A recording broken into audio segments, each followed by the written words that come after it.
রাশিয়ার president Vladimir Putin ও north কোরিয়ার নেতা কিম জং উন পারস্পরিক প্রতিরক্ষার প্রতিশ্রুতি দিয়ে একটি নতুন চুক্তিতে স্বাক্ষর করেছেন। নর্থ কোরিয়া ও রাশিয়া পশ্চিমাদের সঙ্গে ক্রমবর্ধমান সংঘাতের মুখোমুখি হওয়ায় দুই দেশ একে অপরকে যে কোনো আক্রমণের সময় সাহায্যের উদ্দেশ্যে পিয়ংইয়ংয়ে দুই দেশের মধ্যে পারস্পরিক প্রতিরক্ষার প্রতিশ্রুতি চুক্তি স্বাক্ষরিত করে।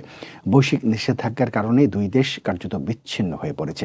তাই দুই দেশের মধ্যে ব্যাপক কৌশলগত অংশীদারিত্ব চুক্তির কোনো বিকল্প নেই। ধারণা করা হচ্ছে এই চুক্তির ফলে ইউক্রেন যুদ্ধের জন্য মস্কোর সামরিক বাহিনীর সবচেয়ে বেশি প্রয়োজন এমন যুদ্ধাস্ত্র সরবরাহের বিনিময়ে পিয়ংইয়ংয়ে সামরিক প্রযুক্তি হস্তান্তর প্রক্রিয়া প্রসারিত করতে পারে রাশিয়া। এ সফরে আমেরিকার বিরুদ্ধে নর্থ কোরিয়াকে সমর্থনের অঙ্গীকার করেছেন পুতিন। পুতিন এ সময় দাবি করেন, রাশিয়া দশকের পর দশক ধরে আমেরিকা এবং তার মিত্রদের চাপিয়ে দেয়া সাম্রাজ্যবাদী নীতির বিরুদ্ধে লড়াই করেছে।